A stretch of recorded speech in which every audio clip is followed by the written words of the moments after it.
ইছাপুর তৃণমূল কাউন্সিলরের স্বামীকে খুনের পরিকল্পনা ভেস্তে দিল নোয়াপাড়া থানার পুলিশ। গোপন সূত্রে খবর পেয়ে পুলিশ হানা দিয়েছিল ইছাপুর স্টেশন এলাকায়। সন্দেহজনক দুই যুবককে ঘোরাফেরা করতে দেখে তাদের গ্রেফতার করা হয়। আগ্নেয়াস্ত্র কার্তুজ উদ্ধার হয় তাদের কাছ থেকে।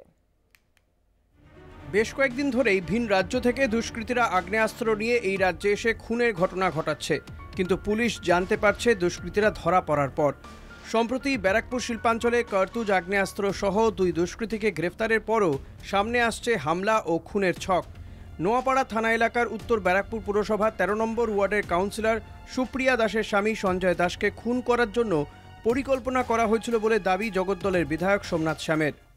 আমাদের পুলিশ কমিশনার অলোক রাজরিয়া এবং ডিসিপি হরি পান্ডে যেভাবে বিকি যাদবের খুন তারা একটি কিনারা করে নিয়ে এসেছেন, তার মোটিভ, তার যে খুন করানোর চক্রান্ত করেছে তাকে গ্রেফতার করেছে এবং এখনো খুঁজছে এই বাপ্পু সিংকে কে বলেছিল খুন করার জন্য, সেটা এখনো কিন্তু তদন্ত চলছে।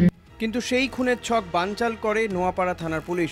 গোপন সূত্রে খবর পেয়ে ইছাপুর স্টেশনের কাছ থেকে দুজন যুবককে গ্রেফতার করে নোয়াপাড়া থানার পুলিশের বিশেষ দল, যার মধ্যে ধৃত চন্দন পাসওয়ান আগের থেকে একটি খুনের মামলায় জড়িত, যার জন্য 7 বছর জেল খেটেছে সে। কিন্তু জেল থেকে বেরিয়ে ফের সেই একই কাজ করার উদ্দেশ্যে ইছাপুরে এসেছিল চন্দন। আমি চাইছি যে এর পিছনে যারা আছে, যারা মাস্টার মাইন্ড, তাদেরকে বার করা হোক। কারণ আজকে কারোর যদি কিছু হয়ে যায় তার পিছনে তার ফ্যামিলিটা সারা জীবন পাবে।